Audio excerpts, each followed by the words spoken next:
Hi hello everyone, नमस्कार। आप सब लोगों को मेरा हर हर महादेव, जय माता रानी की। आज मैंने आप लोगों के सामने दो डेक रखा हुआ है और आज की रीडिंग में हम ये देखेंगे पाइल नंबर 1 और पाइल नंबर 2। आप चूज़ कर सकते हैं इंट्यूटिवली किसी को भी। आज हम ये देखने वाले हैं कि आप क्या किसी स्पिरिचुअल जर्नी में हो या फिर आपने कोई इल्यूज़न बना रखा है या फिर किसी कार्मिक जर्नी में हो जिसको आप डील कर रहे हो। तो आप इंट्यूटिवली जो समझ में आए पाइल नंबर 1 और पाइल नंबर 2 को चूज़ कर सकते हैं। मैं पहले ये ओशो डेक से शुरू करूँगी, पाइल नंबर 2 से। पता नहीं क्यों इसको मैं बाद में यूज़ करूँगी।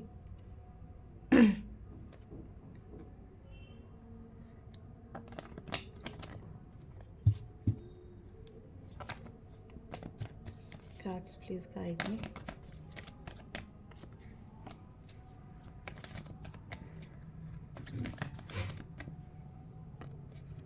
क्या मेरे व्यूवर्स किसी स्पिरिचुअल जर्नी में है?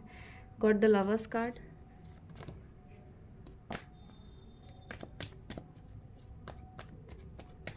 कुछ लोगों को इसी से सुकून मिल गया होगा कि अब तो बस morality, letting go,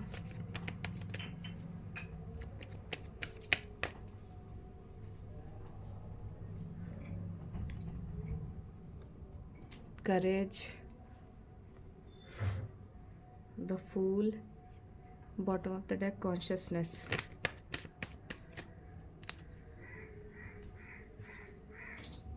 the rebel with 3 of swords,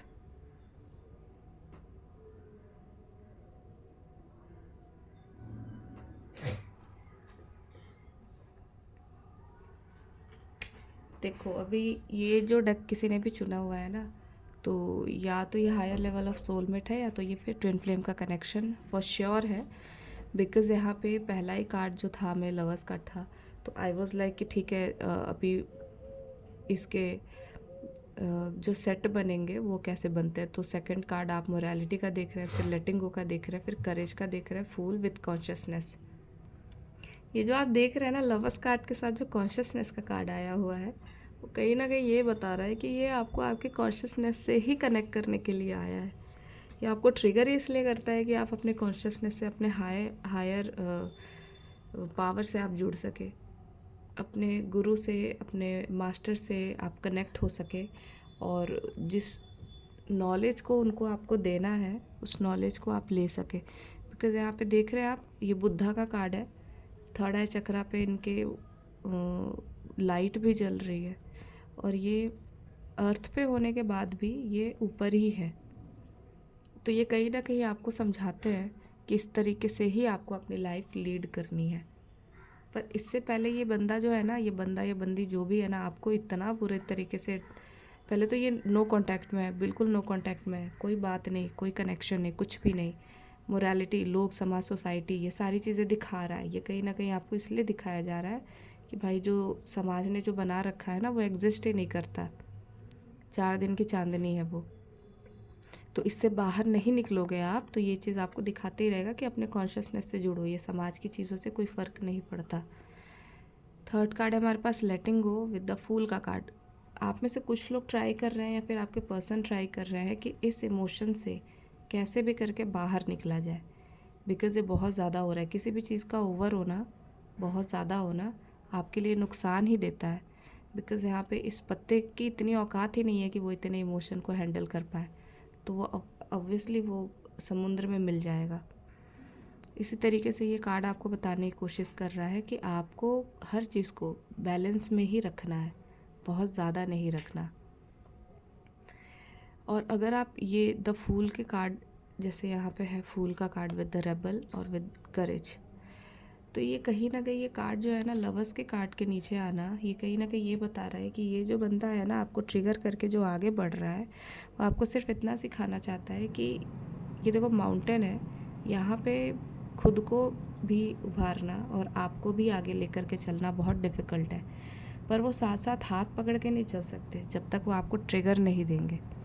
8 number का कार्ड है। आपको अपना कर्मा करना ही पड़ेगा, उसको ख़त्म करने के बाद ही आप इस तरीके से आ सकते हो कि जितने भी समाज के, जितने भी सोसाइटी के जो जंजीरें हैं, जो मॉरल वैल्यूज़ लोगों ने बना रखा है, उसको तोड़ के आपको आगे बढ़ना है। बिकॉज़ यहाँ पे आप देख रहे हैं कि इसके पैरों में जंजीर लगे हुए हैं, पर ये इसके पास बहुत पावर है। इसको अच्छे से पता है कि इसको इस जंजीर को तोड़ के आगे कैसे बढ़ना है। ठीक है, तो ऑफ कोर्स ये जो डेक किसी ने भी चुना हुआ है ना, तो वो स्पिरिचुअल जर्नी में ही है और बहुत अच्छे से उनकी जर्नी चल रही है। पूरा स्ट्रेंथ रखा हुआ है, पूरे पावर के साथ इस जर्नी को वो कंप्लीट कर रहे हैं और इस जर्नी को कुछ हद तक वो समझ भी चुके हैं कि ठीक है, ये मेरे को जो सिखाना है, जो मेरे को समझना है, वो चीज़ मैं समझ जाऊंगी। सो मैं डेक दूसरे डेक से मैं चेक करती हूँ।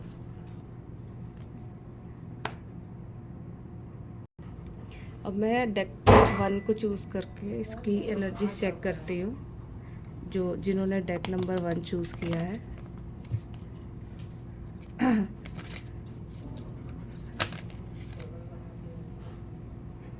Just a second.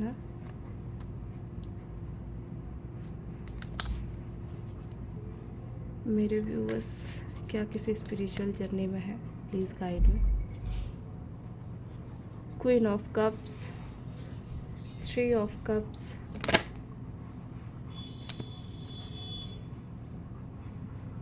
डेफिनेटली है। दोनों डेक मुझे वही दिख रहा है। क्या बात है, एनर्जीज के थ्रू बताने की कोशिश कर रहे हैं।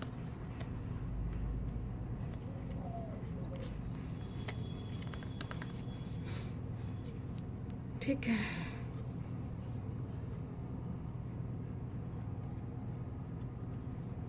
टू ऑफ कप्स, उधर द लवर्स का कार्ड आया था, यहाँ पे 2 of cups. Just a second ना, ये कार्ड बहुत स्लिपरी है।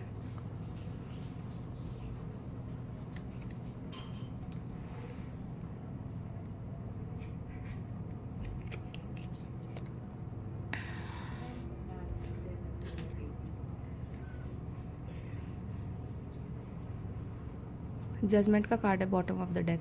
ठीक है, चलिए, ये जो डेक किसी ने चूज़ किया है ना, वो कंफर्म है कि ट्विन फ्लेम जर्नी में ही है।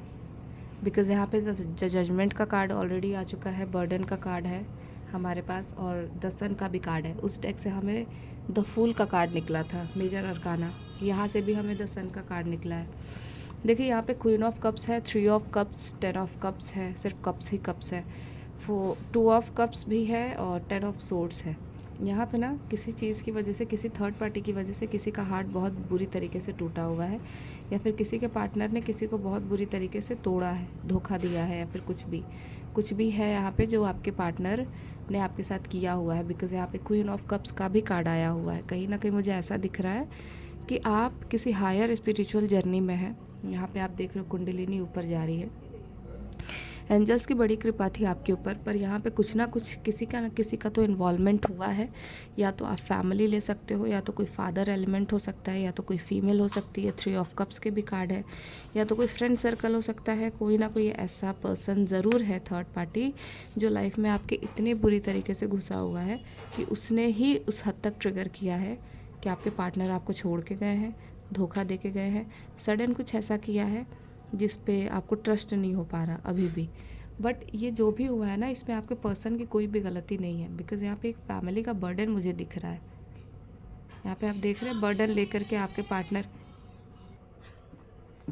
द बर्डन का कार्ड भी है यहाँ पे विद द जजमेंट का कार्ड। ये जो आपका जो ऑफ़र ये एक्सेप्ट नहीं कर पाए ना, ये बिकॉज ऑफ दिस बर्डन, ये फैमिली का बर्डन, ये फैमिली का प्रेशर है, जिसकी वजह से ये आपके ऑफ़र को एक्सेप्ट ही नहीं कर पाए। लेकिन इसमें भी डिवाइन जजमेंट का काम हुआ है, इसमें भी आपके पर्सन की गलती नहीं है। ये जजमेंट था, ये होना ही था जो आपके पर्सन ने आपके साथ किया। यहाँ पे प्रायोरिटी अपने फैमिली को दी, प्रायोरिटी अपने फ्रेंड्स को दी, प्रायोरिटी अपने फैमिली के मेंबर्स को दी है।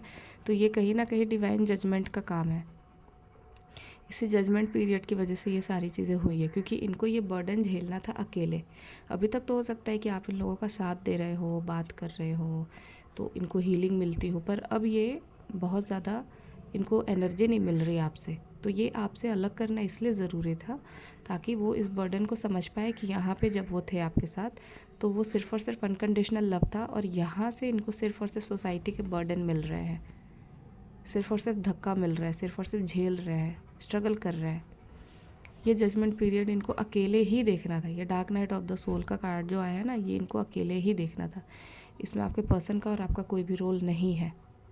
तो डेफिनेटली ये भी जो डेक है स्पिरिचुअल जर्नी में है, स्ट्रॉन्ग स्पिरिचुअल जर्नी में है, और ये चीज़ ख़त्म नहीं होने वाली है, इसमें नई शुरुआत होने वाली है, बिकॉज द सन का कार्ड है। उस डेक से भी द फूल का कार्ड था जो एक न्यू बिगनिंग को दिखाता है। कहीं ना कहीं ये दोनों डेक सेम ही मुझे आए हुए हैं, दोनों डेक से सेम ही एनर्जी आई हुई है। या तो लगभग लोग वैसे ही हैं मेरे चैनल पे, हो सकता है कि जो इसी एनर्जी से डील कर रहे हो। सो क्लेम दिस एनर्जी, क्लेम करें आप द सन के कार्ड को, क्लेम करें 2 ऑफ कप्स के कार्ड को, क्लेम करें 2 ऑफ कप्स जल्दी किसी को नहीं आता, लवर्स का कार्ड जल्दी किसी को नहीं आता, तो आप क्लेम करें इस एनर्जी को। और अगर कोई क्वेरी हो, कोई क्वेश्चन हो, तो डिस्क्रिप्शन बॉक्स में मेरा नंबर है, आप ले सकते हैं। Thank you so much everybody, to like and subscribe, bye bye.